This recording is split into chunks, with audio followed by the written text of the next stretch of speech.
First half was very disappointing because it almost seemed like they worked against them, that they were so hyper before the game. And I wanted to see how that was going to work because they were so anxious to get on the floor to play their first game against someone else here in the arena, and it worked against them. We couldn't do anything right defensively, didn't share the ball enough offensively, and it just seemed like everything in the first half was just ugly.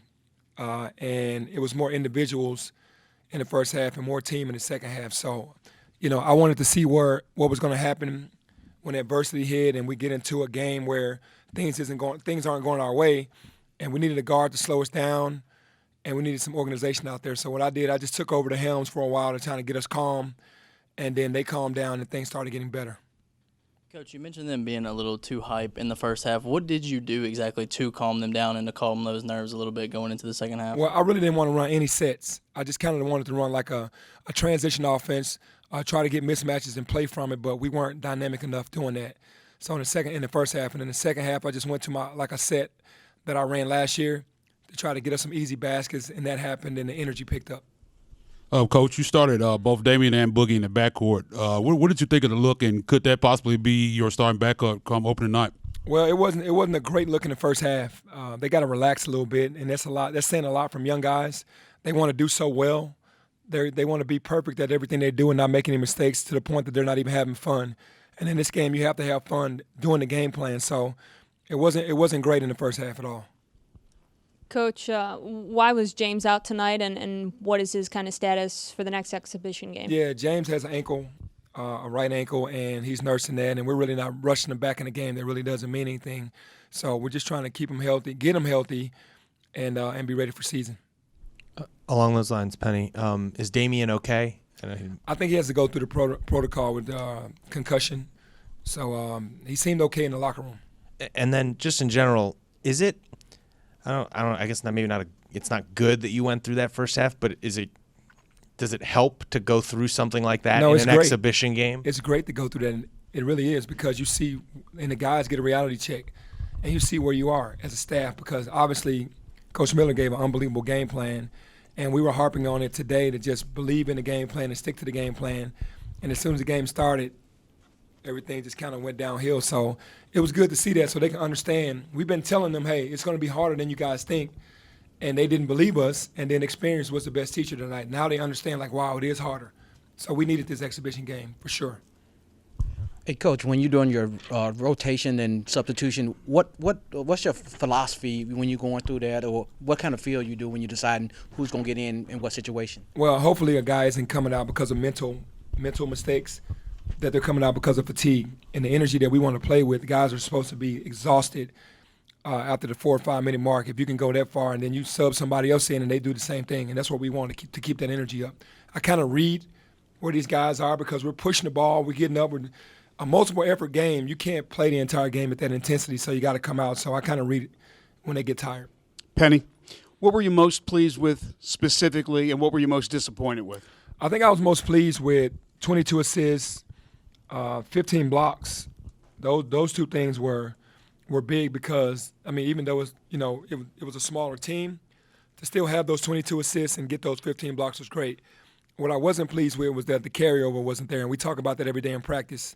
So the anxiety, the energy that they took into that, the warm-ups and getting ready for the game, it was too overwhelming for them, even in a game like this, because they wanted to do so well. Coach, you started DJ next to Precious in the front court. How do you evaluate their play, and how do you feel like they fed off of each other in the front court? I think they did well. I think DJ started us off. Precious kind of struggled in the first half, and in the second half, Precious took over, and DJ was, still being a team player. They worked well off of each other. Obviously, they're not the 4 and 5 for our team, with James being out, but they did a great job in moving over a spot.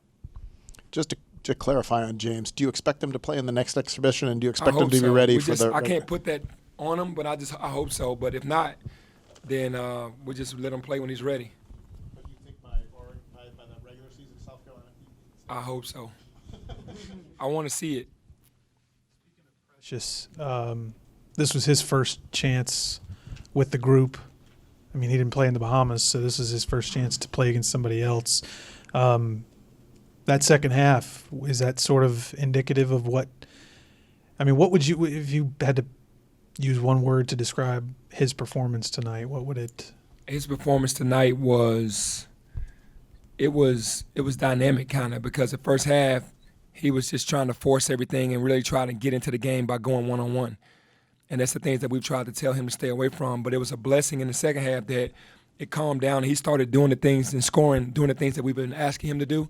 And now he sees, like, okay, the coaches know where my game is and what I need to do right now on this level until I feel everything out.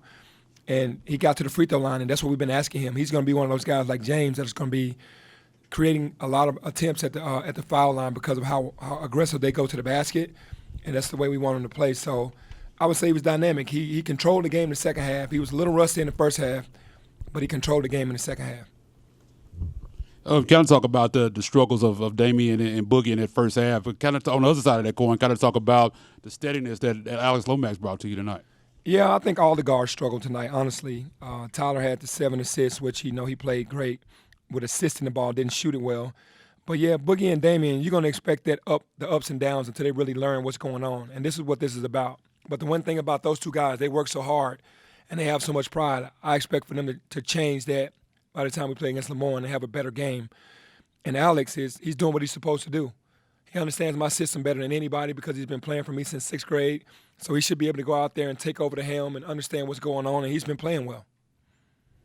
Penny, with James, he didn't play in the Bahamas, obviously, didn't play tonight. Everybody kind of understands his future. So is it almost a situation where you're going to be overly cautious with him throughout the season if you have to be? Well, if he was ready to play, we'd play him. He's just got an injury. So if he's ready to play, we're going to play him. We're not holding him out just to be holding him out. So when he gets healthy, James wants to play more than anybody. We want James out on the floor more than anybody. So we're going to be cautious if there's an injury that he says that he can't run. We're not going to make him run, but we're just going to, continue to support him. Coach, you described the first half as ugly. How much of that do you think it was just they needed to get that first half played and out of the way? Yeah, I think that's what it was. I mean, obviously I'm going to be more, critical because we see him every day in practice and we go over certain things every day in practice, but you can never account for the nervous energy in a kid when the game starts. And 5 freshmen who all want to do really well in the game, at the same time, it just doesn't mix because who's going to settle who down. And they learned from that today, so the second half was much better. No, I settled it down by calling a set instead of letting them just run and gun and try to play out of concepts and make, decisions. I just kind of settled it down and kind of started, controlling it from the sideline. Penny, do you expect your patience level to have to be different this year with a younger team, or is it the same as it was a year ago? No, obviously I understand it's going to have to be different because it's younger guys and they're learning on the fly. But I think once we get it down, it's going to be a special group. Right now, today's game shows me that youth and anxiety can hit you at a certain time. And then there's going to be games where they're going to show maturity and it's going to look like, a well-oiled machine. I hate to keep coming back to James. Did you not know that he was going to not play? And then I did not know if he was going to play or not. And then just the fan base is in a panic, of course. Are you worried at all about James through the course of the year? No, basically? I'm not worried about him at all. I'm not. I mean, I pray that we don't have any injuries to anybody, but I'm not worried about it, and the fans shouldn't be worried about it right now. Hey, Coach, as bad as you played in the first half, the first 8 minutes of the second half, they only scored 4 points. What did you say to them at halftime to get them play on that defensive level? Well, we just have to, turn the intensity up and kind of recognize who was who. Obviously, number 20 was having a great game, but the primary ball handlers were the ones that we were trying to take out of the game, number 3 and number 5. So once we took the ball out of those guys' hands and make the secondary option and third option handle the ball, it kind of took them out of their offense. So that's what happened. What do you hope this looks like on Monday when you play Lemoyne? Well, obviously we've had practices like this for a day, and then we've talked about it, and the next day they've corrected it. So, on Monday, I want to see a team boxing out and rebounding, pushing the ball, sharing the ball, and having fun. Today it was a little tight because everybody wanted to do so well.